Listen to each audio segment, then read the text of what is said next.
Okay,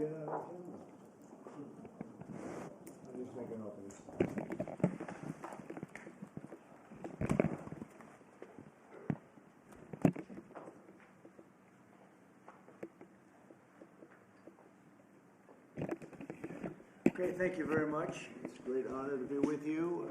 I just want to start by saying we had a meeting yesterday on the Department of Education, which is being moved. We're going to educate the children in their states where they can get a proper education. The numbers are horrible the way it is, and we're going to make a move that's very big.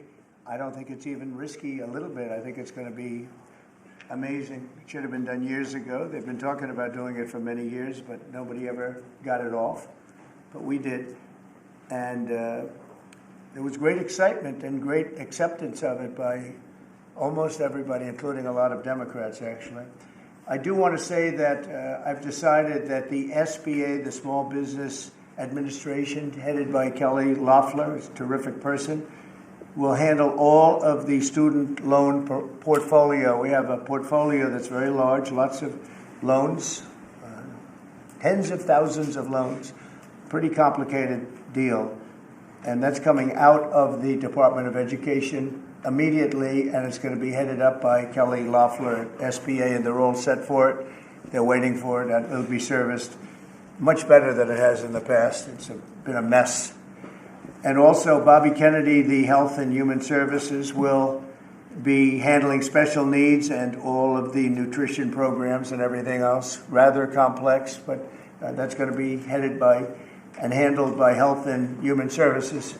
So I think that'll work out very well. Those two elements will be taken out of the Department of Education, and then all we have to do is get the students to get guidance from the people that love them and cherish them, including their parents, by the way, who will be totally involved in their education, along with the boards and the governors and the states. And it's going to be a great situation. I guarantee that in a few years from now, I hope I'm going to be around to see it, but I think we're going to see a lot of it. I think that you're going to have tremendous results. You're going to have results like Norway, Sweden, Denmark, a lot of the countries that do so well. I think you're going to have a lot of those results. If you look at Iowa and Indiana and Idaho, so many places that run so well, Florida, Texas, big ones, you're going to have great education, much better than it is now at half the cost.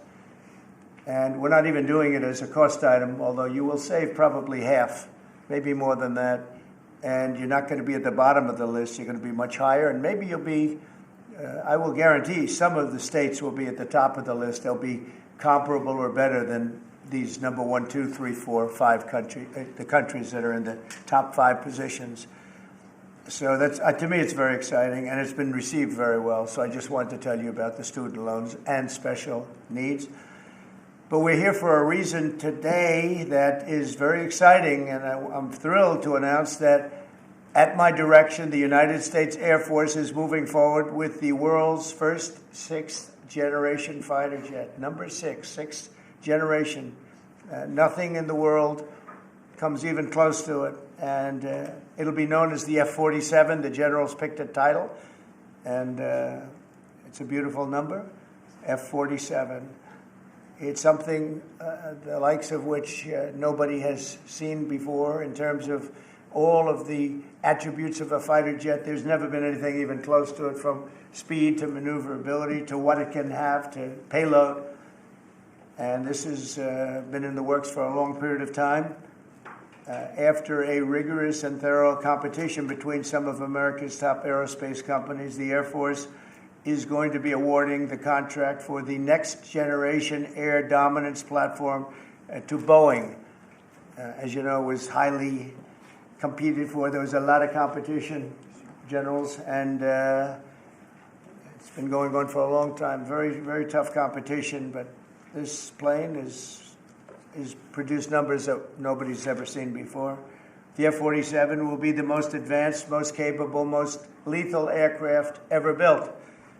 An experimental version of the plane has secretly been flying for almost 5 years, and we're confident that it massively overpowers the capabilities of any other nation. There's no other nation. We know every other plane.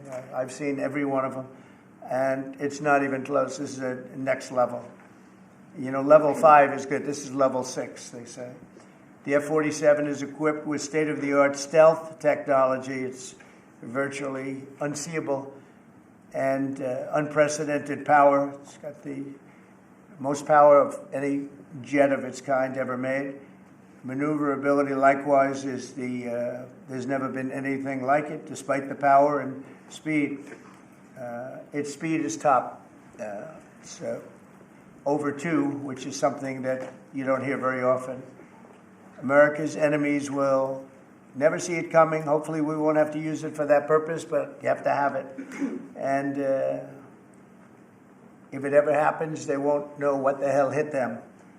A new fleet of these magnificent planes will be built in the air during my administration over the next couple of years. It's ready to go. They've already built much of what has to be built in terms of production, including the sheds. We'll ensure that the USA continues to dominate the skies. We've given an order for a lot. We can't tell you the price because it would give way to some of the technology and some of the size of the plane, good-sized plane. This contract also represents a historic investment in our defense industrial base, helping to keep America at the cutting edge of aerospace and technology. Our allies are calling constantly. They want to buy them also, and certain allies will be selling them, perhaps toned-down versions. We like to tone them down about 10%, which probably makes sense because someday maybe they're not our allies, right? But I would like to ask Secretary Hegseth, who's doing a fantastic job. He's really been very inspiring in so many ways, and I must say that before he speaks, we have had record people wanting to join our military in the last 2.5 months, literally since this, I think probably since the election, November 5th, but especially since we came to office and since I announced Pete. He's young, he's smart, he's strong, he loves it, and they love him. But we've had record numbers of people wanting to join our military. Now, if you go back 6 months, it was the exact opposite. You had record numbers of people not wanting to join the military. Now you have record numbers of people wanting to be in our military, and that's a great honor. That shows you we're really on the right track. So, Pete, maybe you'd say a few words. Sure. Please. Well, Mr. President, this is a big day. This is a big day for our warfighters. This is a big day for our country, a big day in the world. The name of this program is the Next Generation of Air Dominance. And Mr. President, because of your leadership, your clarity, America is going to have generations in the future of air dominance because of this 6th generation fighter. We've had the F-15, we have had the F-16, the F-18, the F-22, the F-35. Now we have the F-47, which sends a very direct, clear message to our allies that we're not going anywhere, and to our enemies that we will be able to project power around the globe unimpeded for generations to come. Mr. President, this is a gift to my kids and your kids, to my grandkids and your grandkids. This is a historic investment in the American military, in the American industrial base, in American industry that will help revive the warrior ethos inside our military, which we're doing, rebuild our military, which the previous administration did not do, by the way, Mr. President. They paused this program, and were prepared to potentially scrap it. We know this is cheaper, longer range, and more stealthy. President Trump said we're reviving it, and we're doing it. And then we are also going to reestablish deterrence. Under the previous administration, we looked like fools. Not anymore. President Trump has reestablished American leadership. The F-47 is part of it. And Mr. President, thank you for having the courage to do it and leading the way for all our warfighters. Thank you very much, Pete. One of the things I will say, but the generals are going to speak in just a couple of seconds, but this plane flies with drones. It flies with many, many drones, as many as you want, and it's a technology that's new, but it doesn't fly by itself. It flies with many drones, as many as we want, and that's something that no other plane can do. So I'd like to introduce, if I might, Air Force Chief of Staff General David Alvin, and also General Dale White, two incredible people that I've known over the years, but I got to know them really well over the last few months. And would you say a few words, please, General? Thank you very much, Mr. President. Mr. President, Mr. Secretary, thank you so much for your unwavering commitment to our military. I will say that this is a big day. This is a big day for our United States Air Force as well. You know, air dominance is not a birthright, but it's become synonymous with American air power. But air dominance needs to be earned every single day. And since the earliest days of aerial warfare, brave American airmen have jumped into their machines, taken to the air, and they've cleared the skies. And whether that be clearing the skies so we can rain down destruction on our enemies from above, or we can clear the path to the ground forces below. That's been our commitment to the fight, and that's really been our promise to America. And with this F-47 as the crown jewel in the next generation air dominance family of systems, we're going to be able to keep that promise well into the future. I also want to thank everyone from industry and within government, our engineers, who have worked tirelessly on this program to bring it where we are right now today. This shows that American talent, American skill, and American determination are second to none, because this platform is second to none. So we believe that this provides more lethality, it provides more capability, more modernized capability in a way that is built to adapt. This, along with our collaborative combat aircraft the President talked about with drones, this is allowing us to look into the future and unlock the magic that is human-machine teaming.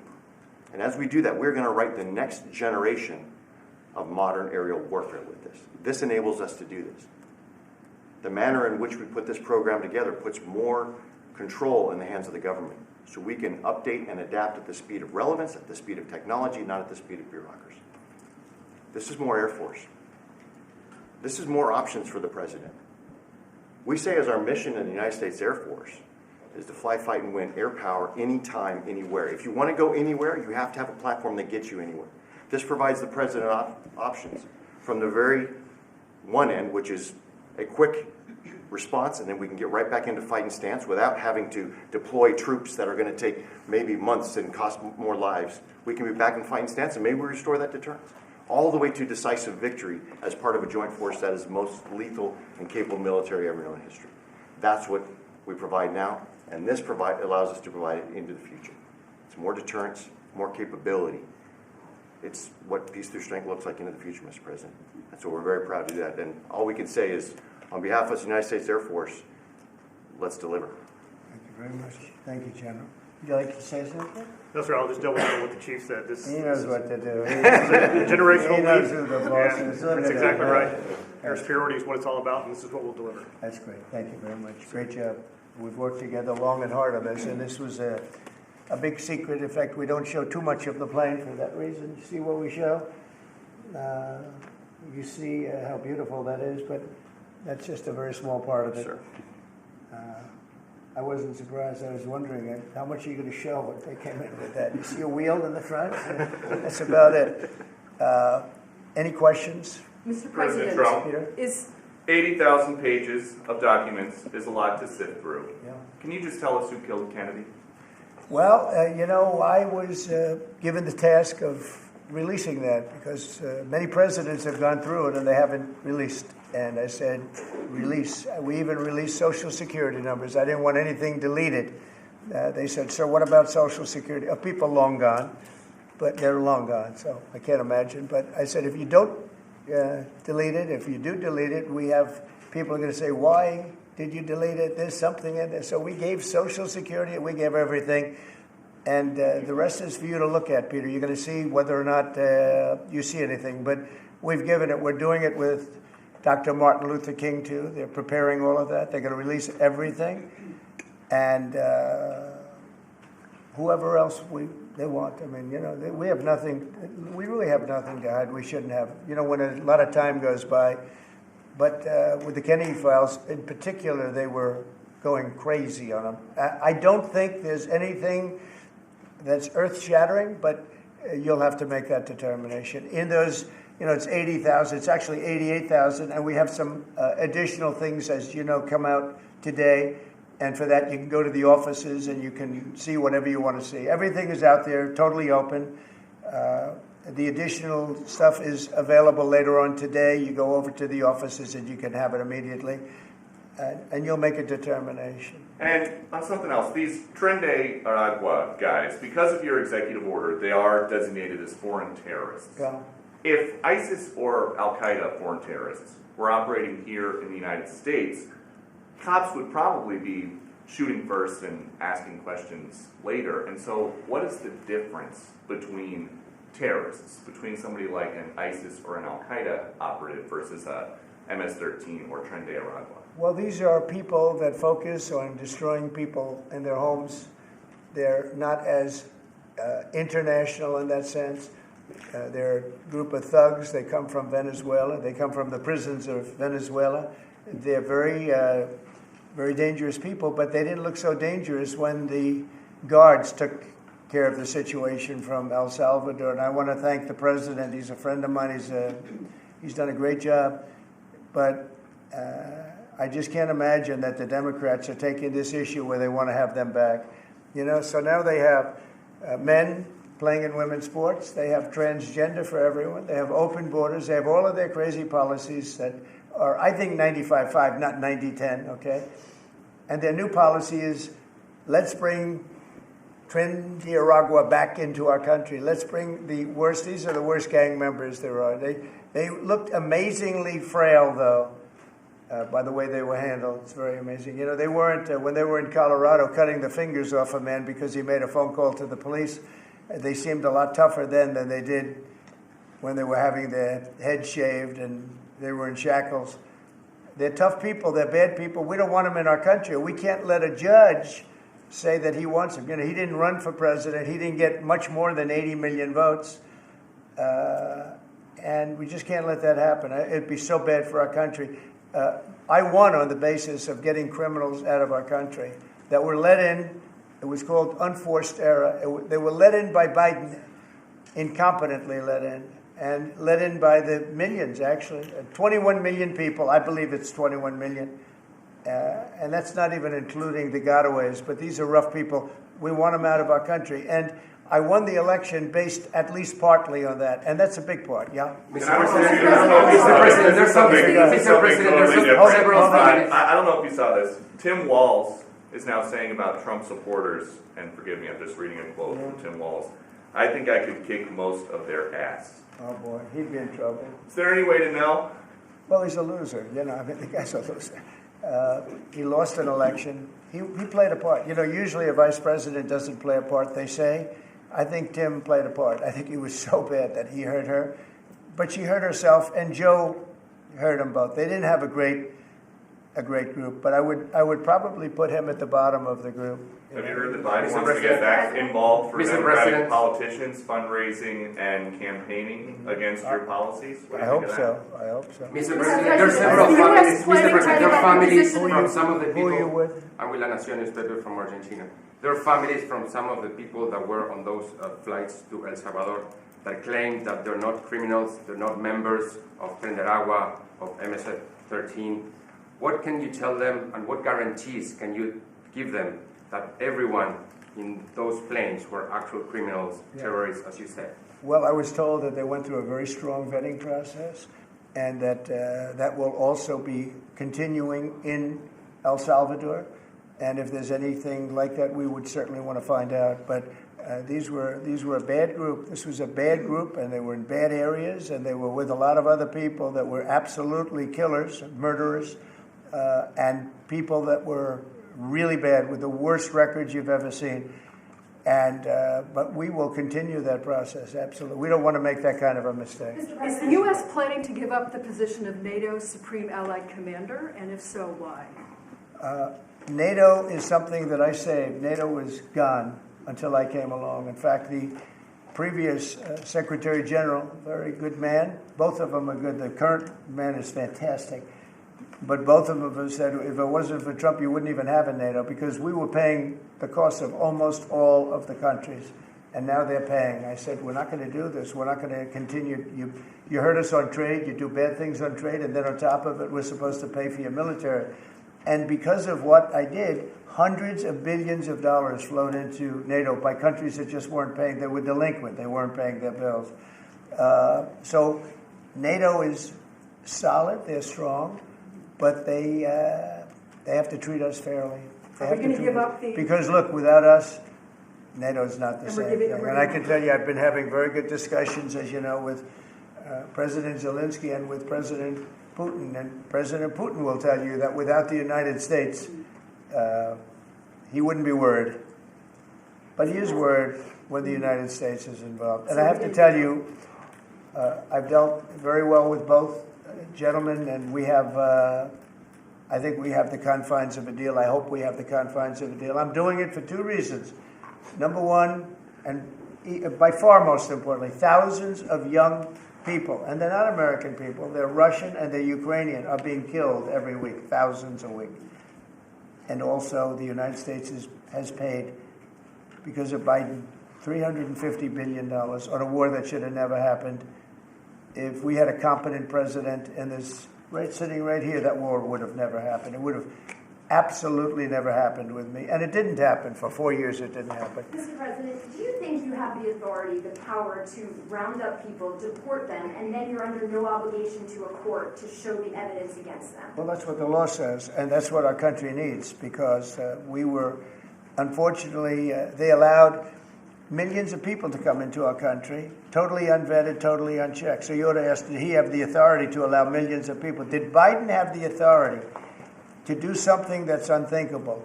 Have open borders where millions of people poured into our country, totally unvetted and totally unchecked, just as you would say. And many of those people were criminals. Many of them were from jails and prisons and mental institutions and gang members and drug dealers and very dangerous people. Many were murderers. We have 11,088 that we know of murderers they murdered. Of that number, at least half killed more than one person. They're in our country. They're in a location near you. Biden allowed that to happen to our country. And there's people that really ran the country.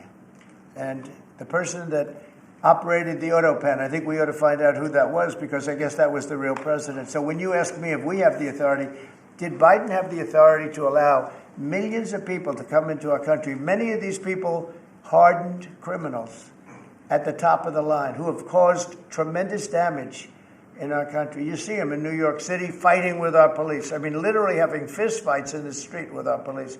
These are tough, hard criminals. Many of them came out of jails, and not just South America, from all over the world. They came out from Africa, from the Congo. They came out from Asia. Not just South America, but many from South America. These are hard, tough criminals, and we have to get them out. And a judge sitting behind a bench someplace got a nice appointment. You can't take that away from the people that are responsible. Now, in this case, Marco Rubio has a lot of big decisions to make, and he's a fantastic person, a great man. I think he'll be our best. I think he has a chance to be our best Secretary of State. He's been doing incredibly. He works so hard. He's gone to so many different countries already, and he's got the authority to get bad people out of our country. And you can't stop that with a judge sitting behind a bench that has no idea what goes on, who happens to be a radical left lunatic. Do you think the judiciary is You guys today are denying this New York Times report that Elon Musk was going to be shown a 20 to 30 page presentation about a theoretical war plan against China. Why not just show it to Elon? Because I don't want to show it to anybody. You know, you're talking about a potential war with China.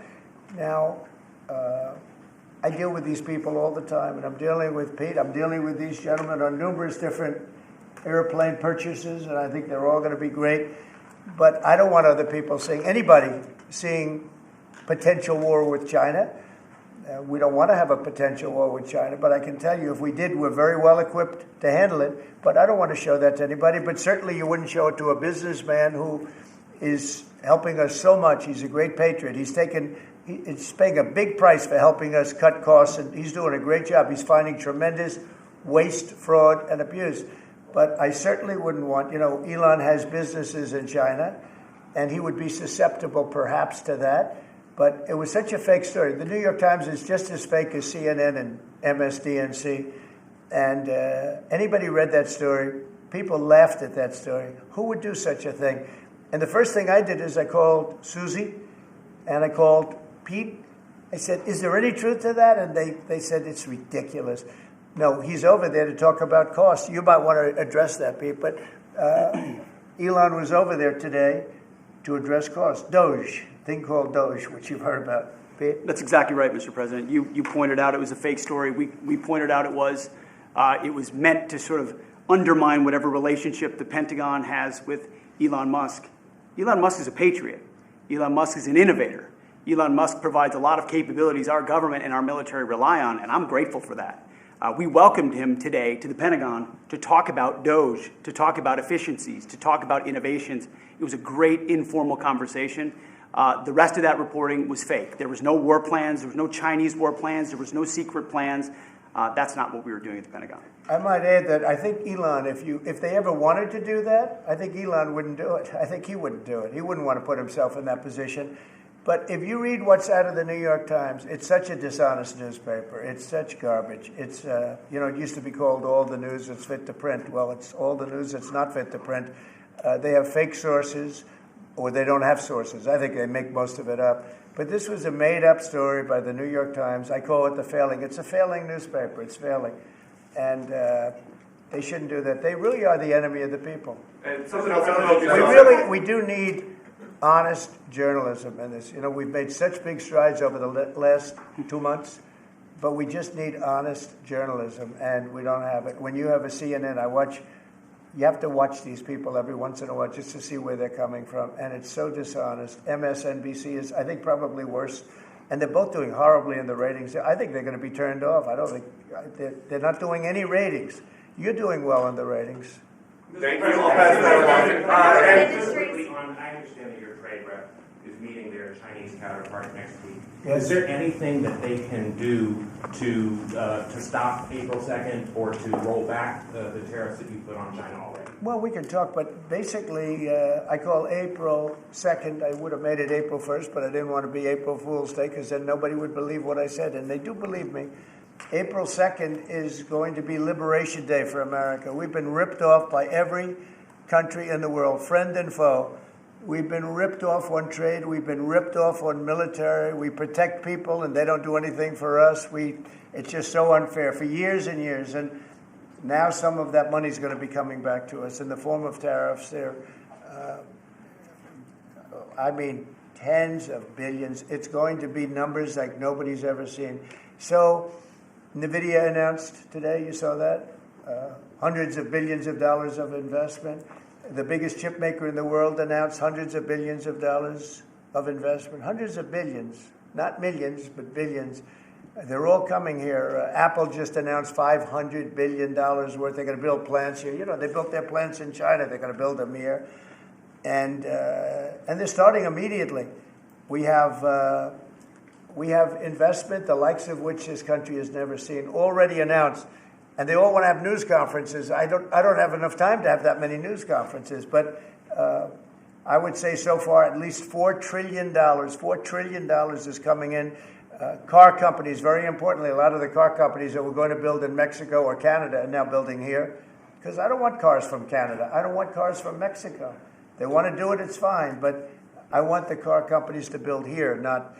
they were building in Mexico 3 plants, big plants, really big plants, and they were going to sell the cars right across the border. We wouldn't have the jobs, we wouldn't have the profits, we wouldn't get the taxes, we get nothing. All we get is unemployment and empty factories. Those days are over. So now those 3 places are going to build here, but many more than that. We have a big one. Honda is building, just announced a really big plant in Indiana, great state, smart place to build. And we have many car companies coming here. The steel mills are going to be booming, And many other things, many other things come with that. But we need that for defense. There are certain things you have to have. You have to have steel.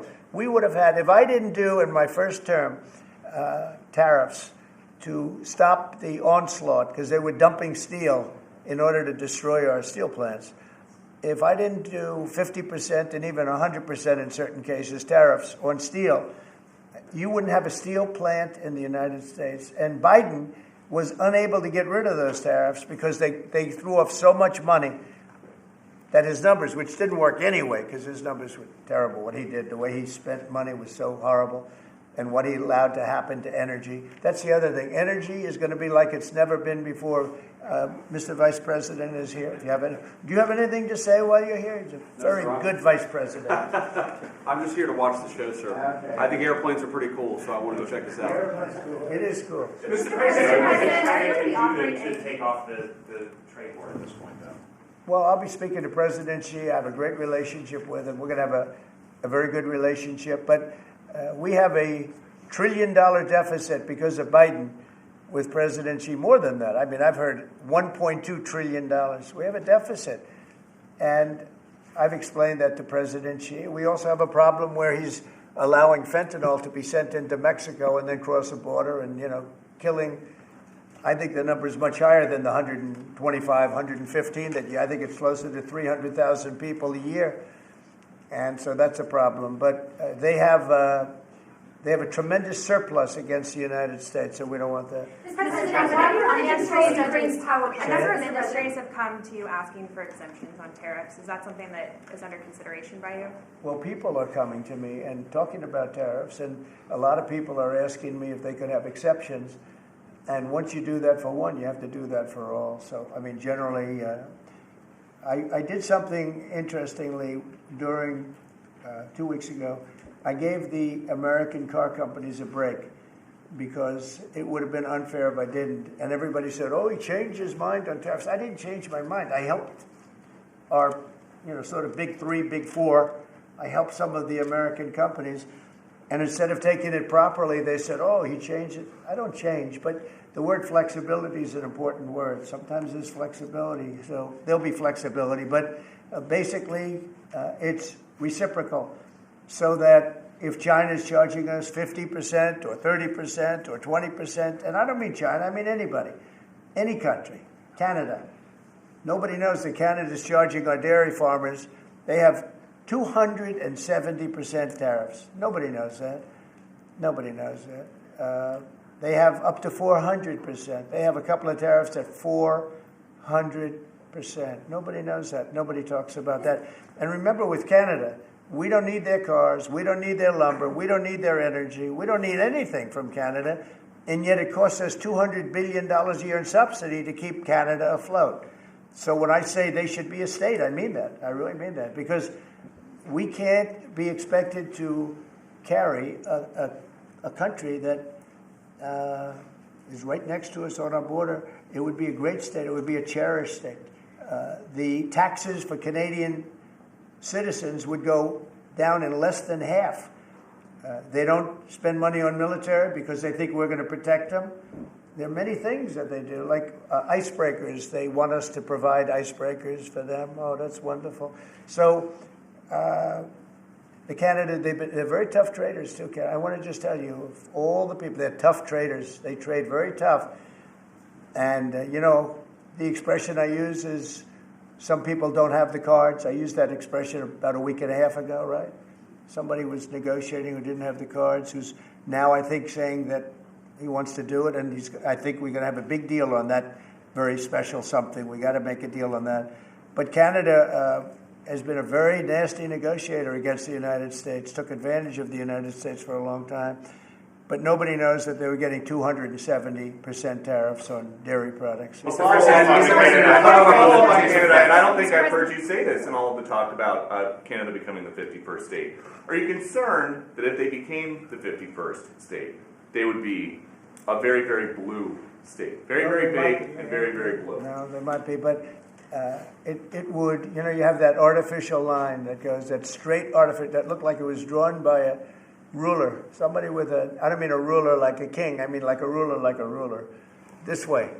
And it's just an artificial line that was drawn in the sand or in the ice. And, and can I tell you, Peter, just, you add that to this country, what a beautiful landmass, the most beautiful landmass anywhere in the world. And it was just cut off for whatever reason. It would be great. Now, is it liberal? Maybe. But, a conservative, until I got involved, because I don't care who wins up there. I frankly probably would do better with the liberal than the conservative, if you want to know the truth. But just a little while ago, before I got involved and totally changed the election, which I don't care about, probably it's to our advantage actually, but the conservative was leading against, I call him Governor Trudeau, the conservative was leading by 35 points. So, so I don't know about that. I think Canada is a place like a lot of other places. If you have a good candidate, the candidate's going to win. And I don't know if you've seen this, but the two astronauts that you just helped save from space, they didn't get any overtime pay for all that extra time. They got $5 a day per diem. For 286 days, that is $1,430 in extra pay. Is there anything the administration can do to get them, to make them whole?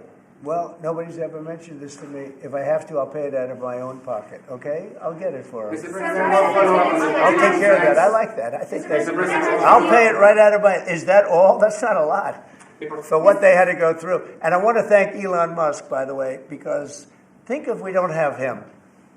There's only so long, even though they're in the capsule up there, that the body starts to deteriorate after 9 or 10 months. And gets really bad after 14, 15 months with the bones and the blood and all the things that you've been reporting on very well. And if we don't have Elon, they could be up there a long time. Who else is going to get him? And I just want to thank him. He's going through a lot, what they're doing to him. And these people are going to be caught, and they're going to be caught, and they're going to be prosecuted. And from what they tell me, I see this just by watching your programs and reading the news, but from what they tell me, they could get 20 years in jail, and they'll get it. I'll tell you, there's going to be no leniency, and there'll be no pardons.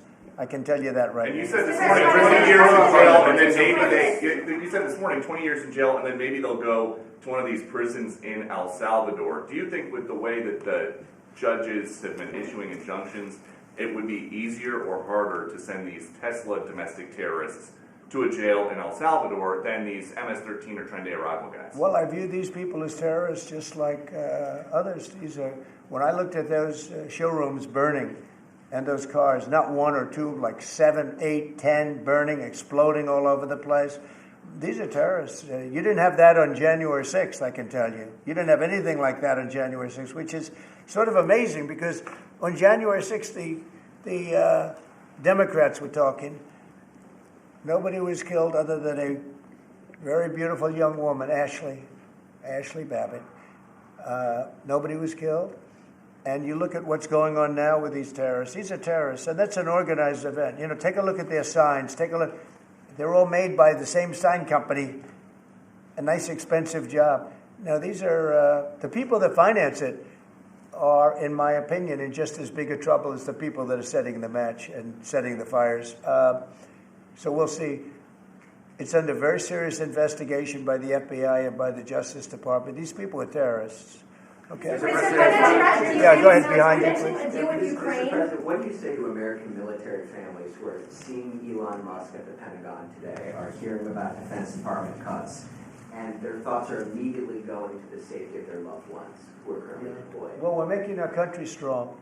And when they see a thing like that and they hear that story about Elon in China, what they should do is realize that the New York Times is a corrupt institution, because I think they're the ones. They knew that story wasn't true. Nobody believed that story. People that, when I first called, they laughed when they heard the story. Nobody believed it, that the Pentagon was giving him a briefing on what war with China would look like, and he has business. No, they made that up because it's a good story to make up. They're very dishonest people. I have it with the Times, and you'll see more and more of it. To me, it's a very dishonest organization. But a story like that is made up. It's total fiction. And I just wanted to make sure. I called up Chief of Staff and I called up Pete. And I said, is there any truth to that? Absolutely not. He's there for Doge, not there for China. And if you ever mention China, I think he'd walk out of the room.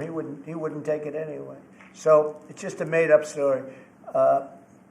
Nobody's taken better care of the military. One of the things that I know that Pete's doing is he's talking about a lot of the civilian staff, and we're going to get them other jobs. We're going to have a lot of jobs in this country, but we don't want to have wasteful jobs. We want to have meaningful jobs.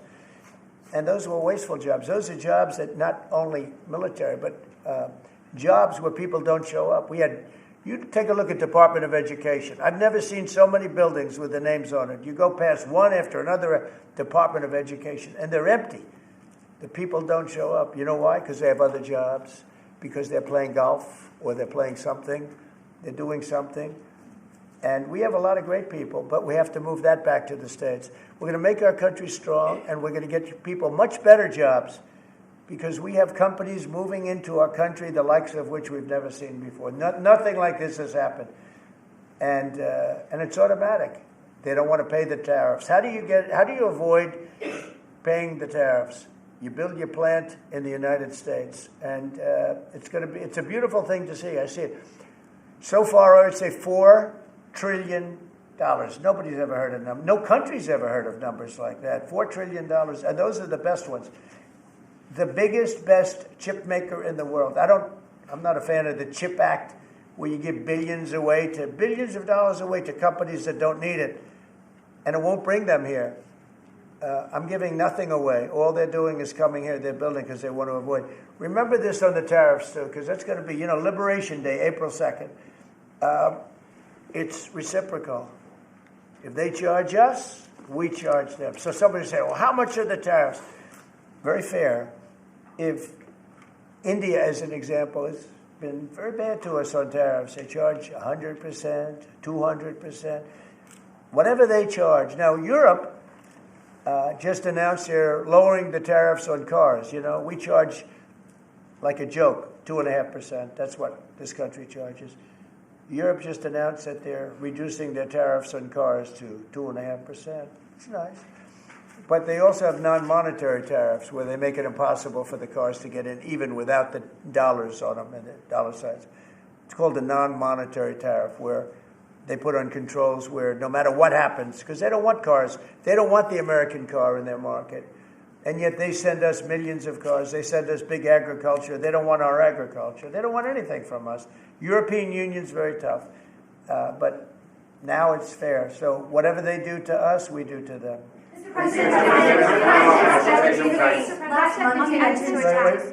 Russia continues to attack Ukraine, are you planning to impose any sort of sanctions? Well, they're fighting against each other.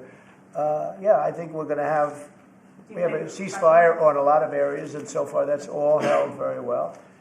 And getting that ceasefire, they had a lot of guns pointing at each other. You had some soldiers, unfortunately, surrounded by other soldiers, and they are going to be, I believe we're going to pretty soon have a full ceasefire, and then we're going to have a contract. And the contract's being negotiated, the contract in terms of dividing up the lands, et cetera, et cetera.